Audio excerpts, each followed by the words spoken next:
Olá, meu irmão, olá, minha irmã, seja bem-vindo para mais uma Lectio Divina aqui.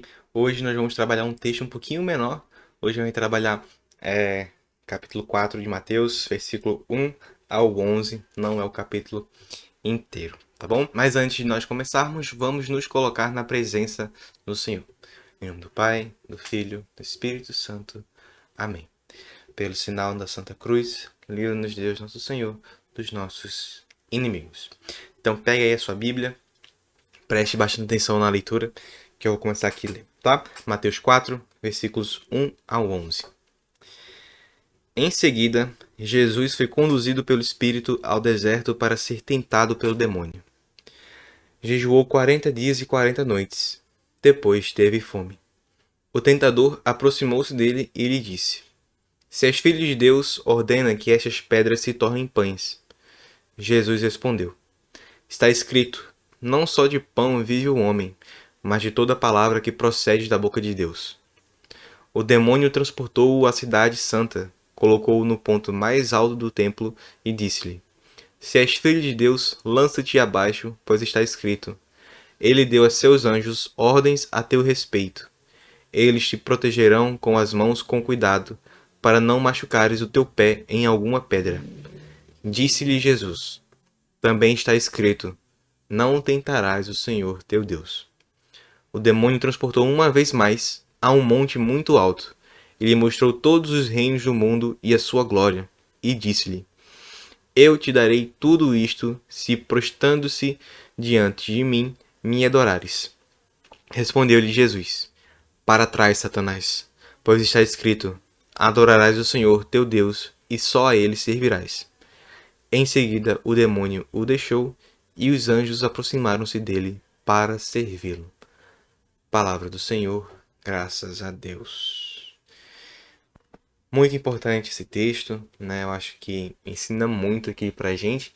Então, o primeiro passo aqui da nossa Lectio Divina é refletir sobre o que está escrito, né? Sobre a palavra de Deus, o que está escrito na Bíblia, tá?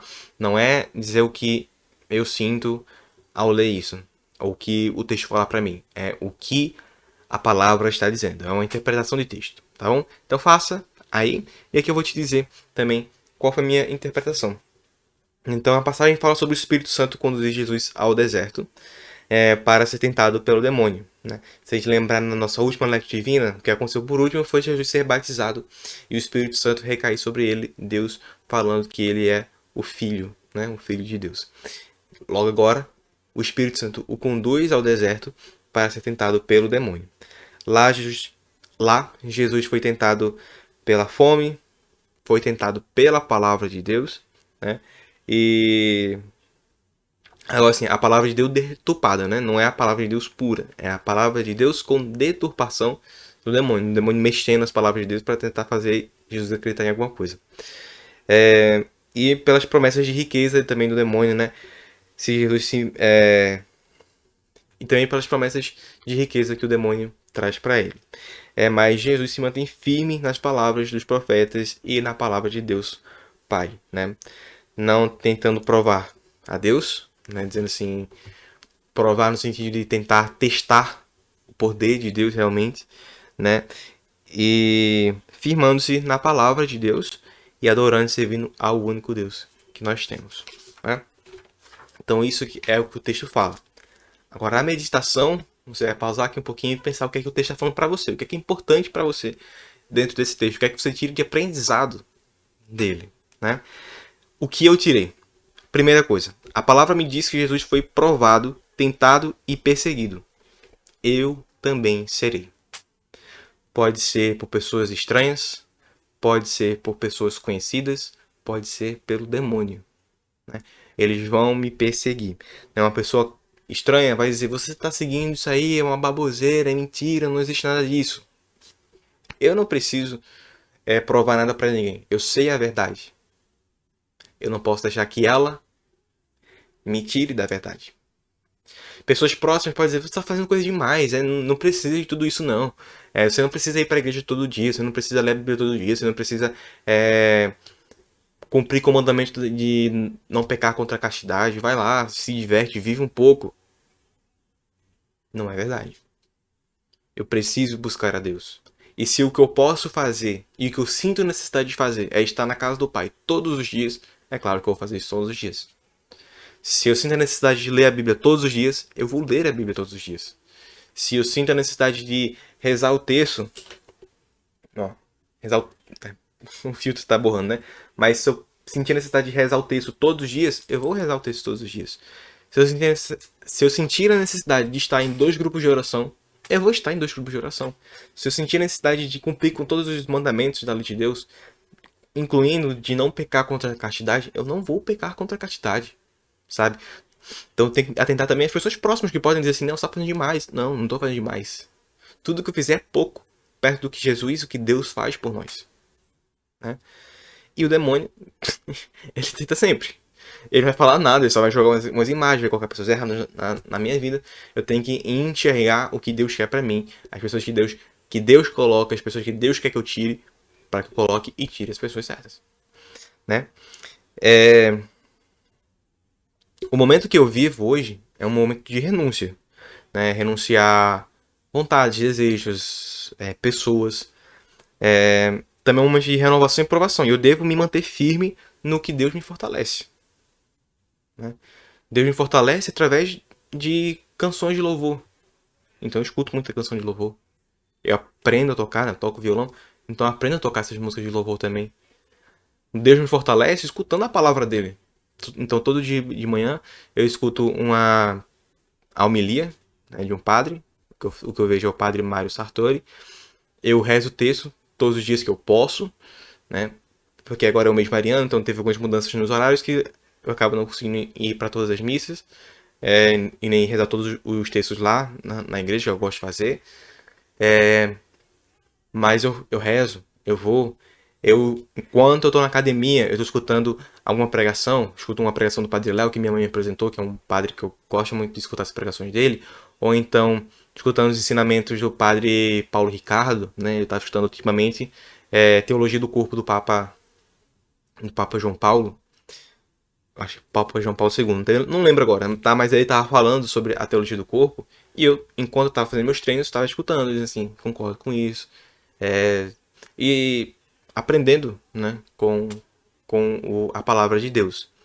Então, nesse momento de renúncia, renovação e provação, é me fortalecer em Deus, né, no que Deus tem para me ensinar, no que Deus tem para minha vida.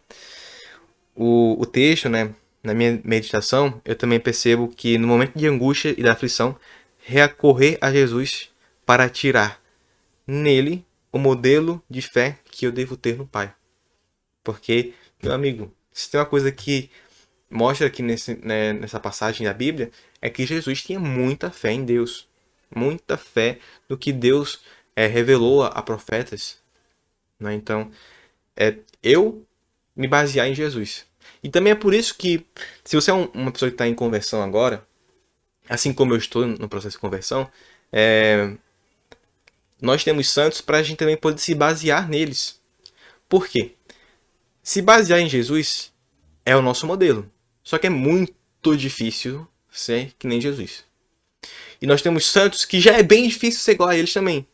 Então, a gente tem que buscar tanto os santos e, claro, o objetivo final é ser igual a Jesus. Ter a mesma fé, a mesma determinação, a mesma confiança que Jesus teve. Tá? Então, isso foi algo muito importante para eu sempre lembrar que no momento de aflição, de angústia, eu tenho que procurar lá em Jesus. E uma coisa que eu nem sei se eu anotei aqui, mas vou falar logo aqui, é que às vezes as palavras serão usadas de forma errada. Né? Quantas igrejas, quantos pregadores a gente não vê aí querendo usar a palavra para ganhar dinheiro, por exemplo. A palavra não é para isso. A palavra é para salvação. Né? Tem uns que usam a palavra só como quase como se fosse, sei lá, um livro de autoajuda. Não é. Não é. As coisas não são feitas só pra gente ter felicidade, pra ter alegria na vida. Não, a gente vai sofrer também. A gente tem que entender isso. E saber que faz parte do processo. O processo de crescimento. O processo de autoconhecimento. Né? Então, é poder ouvir sempre a palavra de Deus. Mas saber discernir, pedir ao Espírito Santo que nos dê discernimento sobre aquilo que é o correto e o que é errado. identificar os falsos profetas, né? Os falsos pregadores, que vão estar usando a palavra de Deus só para ganho próprio. Né? É importante isso. E eu anotei assim, olha aqui, ó. Os maus também usam a palavra de Deus para tentar me dissuadir. Mas firme devo estar na verdadeira palavra. Né? Então, nós vamos ter palavras que vão ser de conforto, de renovação. E a gente precisa escutar elas, para sempre saber que tem coisas melhores, que vão vir tempos melhores. Só que existem as palavras que vão dizer, você vai sofrer. Não é porque, isso aqui é uma coisa muito importante, não é porque nós buscamos a Deus que nós vamos ser felizes, que vai ser tudo fácil e que vai ser tudo uma maravilha o tempo todo. Vão ter provações. E não é necessariamente porque Deus quer que a gente tenha essa provação, mas é porque o demônio vai nos tentar. Então, que nós tiremos aqui como principal ensinamento a sermos como Jesus, a confiar na palavra de Deus sempre. E sabermos escutar a palavra de Deus para identificar quando alguém estiver falando ela, usando ela indevidamente, de forma a nos afastar de Deus, em vez de realmente nos colocar perto de Deus. Tá bom? Então vamos fazer uma oração. Pedimos, Espírito Santo, que recaia sobre nós e nos sinais o discernimento. Que nós saibamos escutar as palavras de Deus. Que nós aprendamos a receber a palavra de Deus de forma que nós aprendamos o que ela tem para nos ensinar. E dai-nos o poder e a força do discernimento para também sabermos discernir quem está usando a palavra de Deus com os propósitos como missão dada por Deus e aqueles que tomam a palavra de Deus em vão para ganho próprio, para se fazer grande e que através disso tenta nos afastar de Jesus, Deus Pai e o Espírito Santo. Ensinai-nos a orar, ensinai-nos a reconhecer Deus Pai em tudo o que nós vivemos, fazemos e ouvimos, para que as forças do mal não vençam em nossas vidas. Amém. Chegamos ao final de mais uma Lectio Divina. Faça aí uma meditação, tá? Fica um tempinho com Deus. Deixa Ele falar aí com você no seu coração. Reza um Pai Nosso, reza uma Ave Maria. E nós nos vemos na nossa próxima Lectio Divina. Tudo bem? Então, é isso, pessoal. Até amanhã. Em nome do Pai, do Filho e do Espírito Santo. Amém. Que Deus te abençoe.